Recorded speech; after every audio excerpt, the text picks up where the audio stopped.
Oi, oi, gente. Estou aqui na madrugada de hoje para falar um pouco sobre osteomielite, principalmente a osteomielite hematógena aguda. Espero que vocês curtam, compartilhem com os amigos e bons estudos. E, gente, de antemão eu peço desculpa por esse resumo e esse mapa mental tão bem elaborado. É que é muito pouco tempo para tanto assunto nesse período. Mas eu estudo meio que pela lousa aqui em casa. E eu já bati foto, já vim direto aqui ao ponto para a gente discutir sobre osteomielite, principalmente sobre a osteomielite hematógena aguda, que é a mais frequente, tá? Então vamos lá, o material já está disponível aqui na descrição, se quiser já baixar ou imprimir, me acompanhar, dá pausa no vídeo e faz isso, porque é de extrema importância escrever, né? Isso faz parte também do processo de aprendizagem, escrever e anotar, até para não dormir na aula, beleza? Então vamos lá. Osteomielite. Osteomielite nada mais é do que uma inflamação no osso que leva a uma infecção. Então, tenha na sua cabeça que osteomielite é inflamação no osso, porque tem vários tipos de inflamação também na articulação, e aí a gente já chama de artrite, tá? Tem vários tipos também. Então, inflamação que leva a uma infecção. E geralmente esse processo é dado mais por bactérias e fungos. E qual tipo de bactéria, Júnior? Staphylococcus aureus. Então tenham em mente, inflamação no osso que leva a uma infecção dada principalmente pela bactéria Staphylococcus aureus. Nunca esqueçam. E diante da sua epidemiologia, que está meio apagadinho aqui, ó, no canto esquerdo da tela, a gente generalizando aqui, cara, é mais em crianças. Crianças recém-nascidos, lactantes. É mais em menores, né? E menores de 5 anos de idade. A epidemiologia abraça essa patologia abraça mais as crianças, tá? E onde mais ocorre? Em ossos largos, né? Em ossos compridos, nos membros inferiores. Por exemplo, fêmur. Então, nunca esqueça, osteomielite mais em fêmur. Obviamente que acontece em vários outros ossos, mas o fêmur, fêmur, tíbia, fíbula, são os mais comuns de acontecer a osteomielite. Agora, quando a gente passa para a classificação da patogenia, da classificação da evolução da doença e da etiologia, temos outras classificações. Primeiro que ela pode ser piógena e não piógena. E quando eu falo de piógena, eu estou falando de pus, estou falando de abscessos. E ela pode ser assim como pode não ser. E quando eu falo de evolução, a gente tem aguda, subaguda e crônica. E a gente divide tipo assim, de 15 a 20 dias. Menor que 15, eu estou falando de uma osteomielite aguda. Maior que 20, de uma osteomielite já crônica. E entre 15 e 20, subaguda. Então, anota aí, 15 a 20. Passou de 20, crônica. Menor que 15, aguda. E esse intermédio, estou falando de uma subaguda. Beleza? E na patogenia, eu tenho algumas patogenias, né? Mas aqui a gente vai focar é da osteomielite hematógena aguda. Que, em resumo, sabe como é que acontece? Uma infecção prévia que invadiu ali essa circulação e foi parar no osso, tá? Principalmente na parte mais vascularizada do osso, né? Que seria a metáfise. Essa parte é abaixo e um pouquinho ali do pescoço. A metáfise é a parte mais vascularizada do osso. E por ser mais vascularizada, essa infecção aqui que está esse patógeno aqui que está a nível circulatório vai invadir aquela partezinha do osso e vai gerar a osteomielite. Quando a gente fala da evolução, voltando aqui, na parte crônica, eu tenho uma classificação eu chamo de CM, que é Cierny-Mader. Não sei falar inglês, mas vocês entenderam aí. Que a gente vai ter 4 subtipos dessa invasão aqui que a osteomielite provoca. Medular, superficial, localizada e difusa. Isso é muito importante. É questão de prova. Com certeza você tem que saber. Beleza?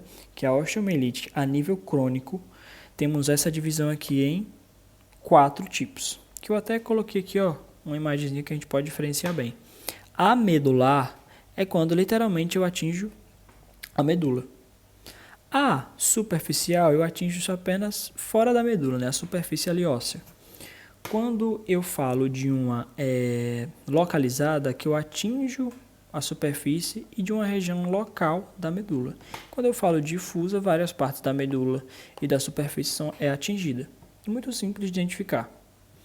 Então, medular, superficial, localizada e difusa. Eu até fiz uns desenhos aqui com X simbólicos de como seria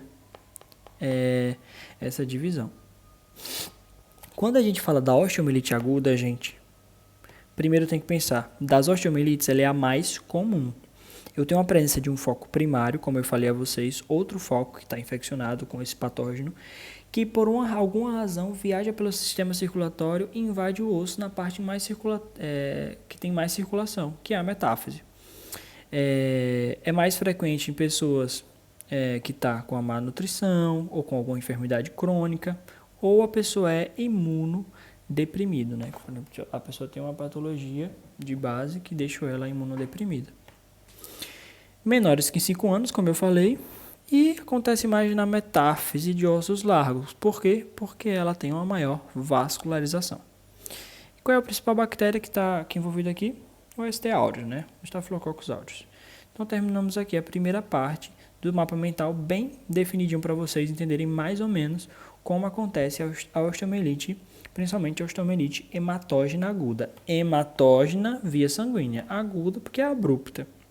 Beleza? Então vamos lá, continuando. Fisiopatologia da osteomielite, coloquei aqui como exemplo uma bacteremia, ou seja, uma bactéria no sangue, que é o principal patógeno, Staphylococcus aureus. Vai ter uma proliferação dela, e essa proliferação vai invadir qual parte do osso? Isso mesmo, metáfise do osso. Invade aqui porque é a mais vascularizada e gera um abscesso, pode ser um abscesso metafisário. Esse abscesso pode gerar duas coisinhas. Esse abscesso ocupa mais espaço ali, né? Porque a gente está falando de pus, a gente está falando de um líquido, está falando de mais células de defesa. Isso vai aumentar a pressão intramedular. Essa pressão intramedular, em conjunto com a trombose dos vasos, que também pode acontecer, vai gerar uma isquemia óssea. E aqui é onde entra o processo de osteomielite crônica.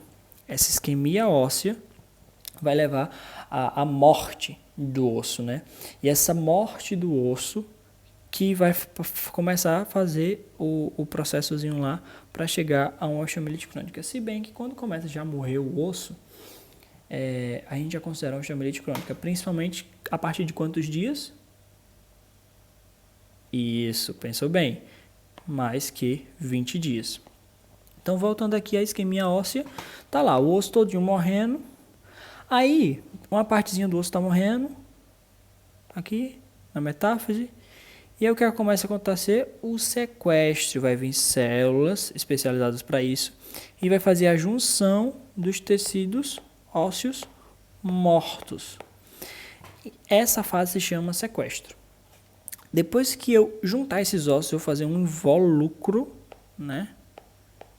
Vou involucrar esses tecidos ósseos mortos e já é parte da segunda parte aí do processo da osteomielite crônica. E tudo isso faz parte da fase da osteomielite crônica.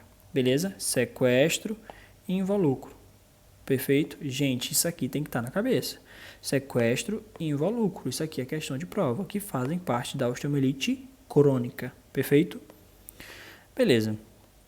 Outras coisas sobre a osteomielite. Primeiro, principais localização da osteomielite.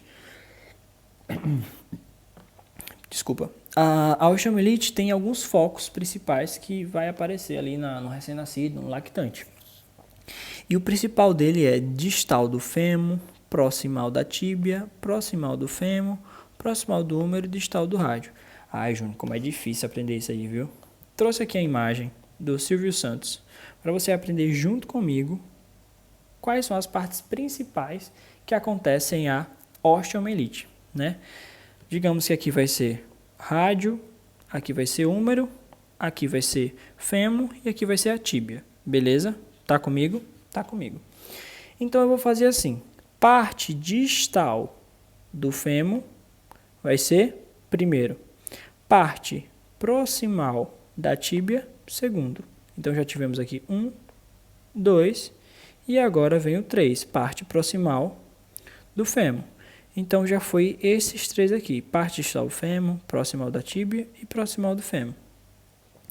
Depois a gente vai ter proximal do úmero, que vai ser aqui, e depois distal do rádio. Então, como fica isso, Júnior? 1, 2, 3, 4, 5. Tira o print e aprende. Perfeito. 1, 2, 3, 4, 5. Distal do fêmur, proximal da tíbia, proximal do fêmur, proximal do úmero e distal do rádio. Essas são as principais localizações de osteomielite. E aí, quando você como médico tem que ter um objetivo triplo para diagnosticar osteomielite: suspeitar de infecção, localizar a zona e fazer isolamento do micróbio. Isso aqui não vai cair em prova, mas é bom a gente ter em mente. E aí, partimos para o diagnóstico, para destrinchar esse diagnóstico. Clínica, frasezinha típica: a clínica é soberana. Então, a sua clínica, o seu exame físico é muito importante para o diagnóstico. Beleza? E aí, como é o quadro clínico de uma pessoa que está com osteomielite? Cara, eu falei para você, ela tem que ter uma infecção prévia, né? Então, a primeira coisa, ela vai ter um antecedente de outro foco séptico, beleza? Antecedente de outro foco séptico prévio. Ela vai ter febre, porque toda infecção, em quase todo quadro clínico, 80% deles vai gerar febre. Dor local metafisário. Então, se ela tem um dos principais focos, que é o primeiro que a gente comentou aqui, distal do fêmur, e a dor localiza aqui, provavelmente ela vai sentir dor nesse local. E vai também ter tumefação e rubor nesse local. E vai diminuir a mobilidade? Claro, se ela está tendo dor, tumefação, rubor, está com febre, o corpo já está ali, né? Com astenia, não sei.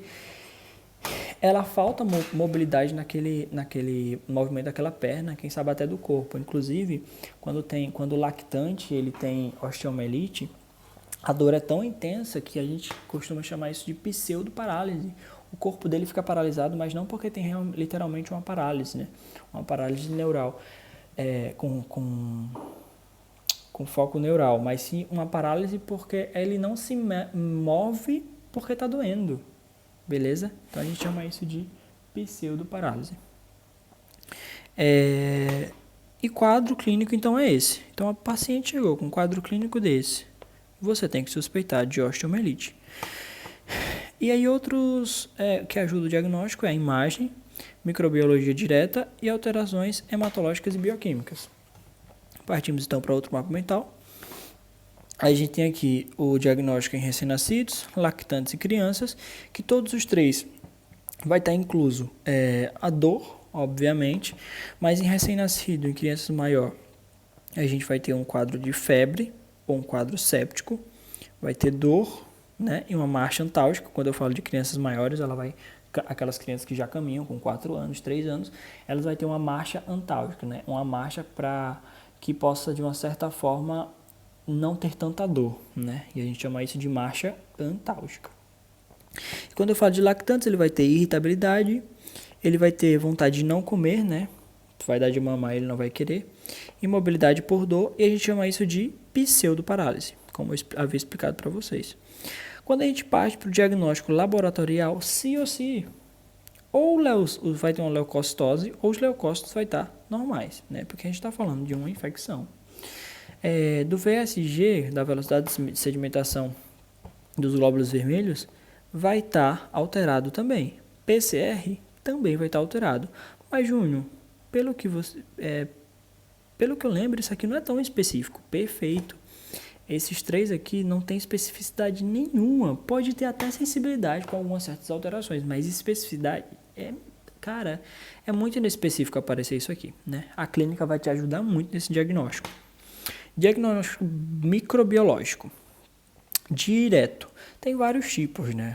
O mais conhecido é biópsia, punção e aspiração. Mas esses são os mais invasivos. Então, a gente pensa muito em hemocultivo e tinção urgente, né? A gente quer isolar aquele micróbio para descobrir qual tipo e entrar com um tratamento específico sobre aquilo. Por exemplo, o hemocultivo é muito pouco invasivo comparado a uma punção ou uma biópsia. Então, eu fiz um hemocultivo, tirei o sangue, analisei aquele sangue, fiz o isolamento e tudo mais. E chegar ao diagnóstico, ótimo. Mas lembrar, e o hemocultivo tem baixo rendimento em formas crônicas dessa osteomielite isquêmica e osteomielite por contiguidade. Então, lembrar sempre disso. A punção lombar, que é na zona dolorosa, ele chega dizendo que é ali meio na zona distal do fêmur, e a punção vai ser por ali. Caso esse hemocultivo dê negativo, né? Você vai partir para uma forma mais invasiva para poder fazer um diagnóstico preciso, beleza? Fixo aqui o microbiológico. Microbiológico é isolamento da bactéria, se for o caso, beleza? Quando a gente parte para o diagnóstico por imagem, a gente vai ter TAC, ressonância magnética, que é tipo o pica daqui, são os mais tops para esse diagnóstico, porém, creio que menos usados porque são mais caros, né? Mas raio-x, que pode ajudar no diagnóstico, eco e gamografia também. Gamografia óssea. Começamos aqui com raio-x e se ou se você tem que saber. No raio-x simples, quando eu vou pedir, né, para saber, se ele tiver nas primeiras semanas, na primeira semana mais específico, eu não vou ter alterações ósseas. Primeira semana eu não tenho alterações ósseas. Então, o máximo que eu vou encontrar é a tumefação nas partes blandas, né? Quem sabe assim, a tumefação, tanto a olho nu eu consigo ver, e no raio-x também vai mostrar. Só vou ter alterações ósseas a partir da segunda semana, beleza? Então, câmbios ósseos no raio-x simples eu só enxergo a partir da segunda semana. Tá bem específico aqui. E a partir da terceira eu vou começar aquelas fasezinhas da osteomielite crônica. Lembram? Começa a ter uma quebra dos ossos, porque está tendo isquemia óssea, começa a ter sequestro, involucro e, por último, uma esclerose daquele lugar. Beleza? Fechou. Então, não esquecer. Até uma semana, sem padrão de câmbios ósseos. Partiu de 2 semanas, começa os câmbios ósseos. Na ecografia, né, que é o ultrassom, ele é mais para ver tecidos blandos. Então, ele já começa aqui falando, dentro de 48 a 72 horas, eu vejo inflamação dos tecidos blandos. Nada mais que isso, beleza? De 2 a 3 dias. A partir de 2 a 4 semanas, eu começo a ver erosão da cortical. Então, fixe aí bem. 2 a 3 dias, inflamação de tecidos blandos. Erosão da cortical, 2 a 4 semanas. Outro exame que pode ser feito de imagem é a gamografia óssea, né, com raios gamas. E características fundamentais da gamografia óssea. É sensível? Totalmente sensível. Mas é específico? Não. Ela tem um grau de especificidade comparado ao de sensibilidade muito baixo. Então, ela consegue sim ver que tem consegue sim detectar que tem uma osteomielite nas primeiras 48 a 72 horas, mas não é tão específico porque ela é positiva ante qualquer tipo de inflamação, beleza? Mas com ela não se pode discriminar se existe ou não infecção. Em resumo, ela é sensível, mas um pouco mais inespecífica. E em 42 a 72 horas eu posso conseguir uma detectação de osteomielite. Beleza? Fechou aqui? Fechou aqui. Agora vamos para as últimas de imagem, que é a ressonância magnética e a tomografia axial computadorizada, conhecida mais como TAC. A ressonância magnética, ela é cara, mas ela é um dos melhores estudos para ver a extensão da localização exata do abscesso que está sendo formado por causa dessa osteomielite. Beleza? E ele comenta, quando essa afetação é muito em vértebra e na região pélvica, a ressonância magnética é fundamental. Beleza? Ela é muito sensível e muito específica. Tanto para tecidos blandos associados à osteomielite, quanto para o abscesso em si, num osso. Perfeito? Porém, ela é cara. E a TAC é a TAC das TACs. Ela é muito útil na osteomielite crônica, mais ainda do que a ressonância magnética. Beleza? Ela demonstra a presença de destruição cortical e sequestro ósseo, está bem explícito aqui. E é sobre isso. TAC e ressonância magnética são muito boas, porém são caras. A TAC e ressonância magnética, coloquei aqui no final, supera todos os exames de imagem. Então ela consegue ver edema, dano medular, reação periódica, destruição cortical e afetação das partes blandas. Ela consegue ver tudo. Mas se eu falar para você, Júnior, se eu estou com uma clínica bacana do quadro ali, que a gente comentou, daqueles 5 características que a gente tem da osteomielite? Se eu tenho praticamente todas, vou usar uma ressonância magnética? Eu acho que não tem necessidade. A gente usa um raio-x simples para fazer para juntar o seu diagnóstico, porque o clínico, o exame físico é fundamental para esse diagnóstico de osteomielite. Beleza? E, para finalizar, temos o tratamento. O tratamento baseia em medidas específicas e medidas gerais. As medidas gerais é gerais, cara. Dependendo do que o paciente apresente, você vai estabilizar ele. Apresenta febre? Um antipirético. Apresenta dor? Um analgésico. Se for uma dor moderada, uma dor leve, uma dor intensa, você vai escolher aí, é um opioide ou não opioide, um AINE, depende do grau da dor do paciente. E principalmente uma dieta rica em proteínas. Essas são as medidas gerais. As medidas específicas têm 3 coisinhas do amor. Drenagem cirúrgica, estou falando no osso, eu faço uma drenagem cirúrgica na janela óssea, beleza? Imobilização daquela parte para não causar mais dano e o tratamento com antibiótico de 4 a 6 semanas. Então, gente, não esqueça, 3 coisinhas do amor para medidas específicas no tratamento da osteomielite. Drenagem cirúrgica, imobilização dali da parte que está afetada, da articulação, para não ficar afetando mais que já está afetado, e um tratamento com antibiótico, beleza?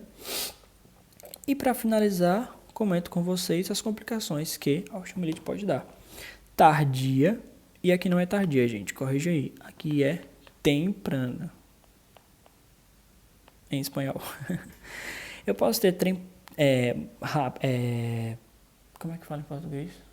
Eu posso ter rapidamente, mais rápido, com as complicações complicações agudas da osteomielite, uma artrite séptica, uma embolia séptica, endocardite bacteriana e meningite. E quando eu falo de tardia, claro, osteomielite crônica, fraturas, deformidades ósseas e alterações do crescimento. E em crianças pode causar hipocrescimento. Eu acho que aqui finaliza a aula. A próxima aula eu vou estar falando de artrite séptica.